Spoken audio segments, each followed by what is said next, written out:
I have to get into why we hate pedestrians so much. Because they get in our way and they slow us down. What's wrong with you? I know. And that's So apparently we have our resident Jeremy Clarkson on this show tonight. yes. No. I'm just playing a role for the show. That's all. Pedestrians get in our way and we hate them. So, no, in techradar.com, they have an article called Driver Assistance Tech Could Save Pedestrian Lives, so why don't we want it? And the argument that they make is that we know that there's technology in cars that could save pedestrian lives. The problem is a lot of that technology is bundled into packages that are listed as optional. So if you're buying a base model car or even a mid-range package, you might not be getting these safety features that could save pedestrians, or keep you from causing accidents on the road and that kind of stuff. If you want that technology, you have to upgrade, and therefore pedestrian saving technology, it could be considered as optional equipment. And so the article gets into the question of what's the difference between buying something with 9 instead of 6 airbags, or blind spot awareness or lane keep assist, versus something that has pedestrian detection. And the difference is people are willing to pay additional money if it's going to protect them, but they're not always willing to pay money if it's going to protect other people. There's a little bit of selfishness that goes into this. And so, I mean, that's kind of the one of the points, the crux of the argument is buying technology that'll save yourself versus technology that'll save other people. And then another point that he gets into is getting people to trust the technology that's in the car.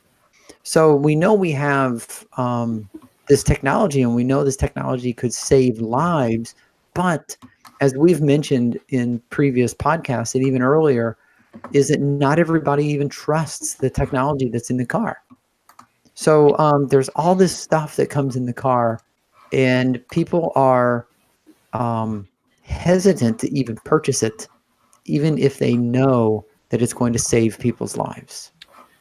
So I'd like to jump in here first with the optional pedestrian avoidance or collision mitigation technology. A lot of that, from my understanding, is packaged with the autonomous emergency braking. So as far as I know, it's not separate from collision avoidance or collision mitigation technologies. It's always bundled with the same one that will stop you from colliding into another vehicle in front of you or an object or anything like that.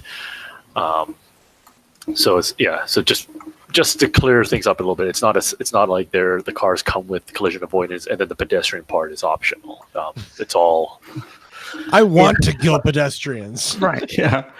But even the collision avoidance is often optional. Yeah. Yeah, that part. It depends on the car. Yeah. It depends on the car, of course. I mean, I'm not making blanket statements, and even that was even one of the examples, because they mentioned Land Rover and I think Volvo. But if we really wanted this in all cars, and if we really wanted this to be affordable and we wanted it to gain adoption, then we would make it like seatbelts, and you're just going to get it. Yeah. So on the not trusting it part, I watched a couple in the UK, and they were testing out some autopilot features, and his wife was willing to let the car run at her and trusted the car to stop, but did not trust her husband to do it manually.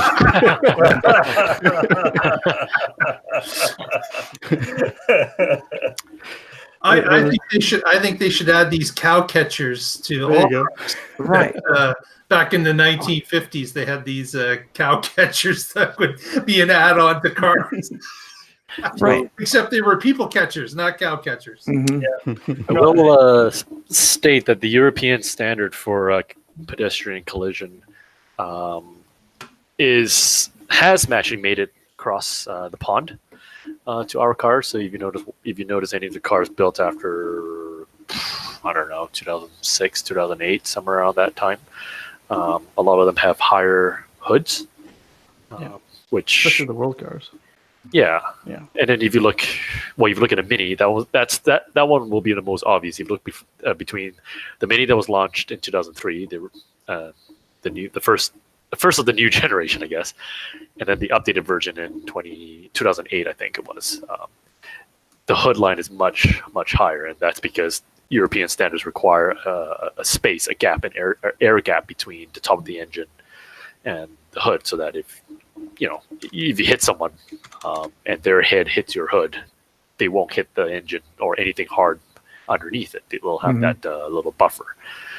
So we do have some pedestrian protection, I guess, built into the vehicle that are built today.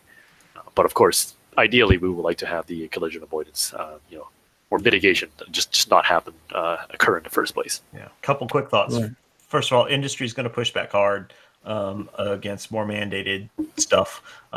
They always do. They always do. It takes time, and obviously, this stuff will come eventually. And the other thing that as soon as you started reading the story, that came immediately to my mind was the Max 800, Max 900 thing with the optional backup angle of attack sensor and angle of attack mismatch sensor or indicator lights that have ultimately led to these 2 plane crashes, and because it costed a bunch extra money, so nobody wants to pay extra.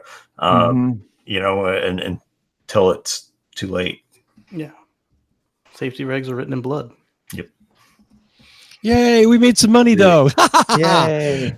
And the shareholders danced on the graves of, okay, I'm not going to go there for any further. Yeah, but it's true. I mean, it's one of the things in the article is talking about, like I said, what you buy to protect yourself and what you buy to protect others. And the thing is, I hate to say it, but we are less concerned about the well-being of other people until Really somebody hurts someone that we love, and now we're upset because that person made the decision, and that decision ended up affecting somebody that we, John and I were having a little discussion, and it's Toyota also has AEB on most of their vehicles except for their 2 trucks. So again, it's For now, 2020, yeah. right. It's car companies have traditionally always fought safety things, whether it's seatbelts or airbags or whatever, because they're in the So just business to of making sell. money on cars. Yeah. Sadly.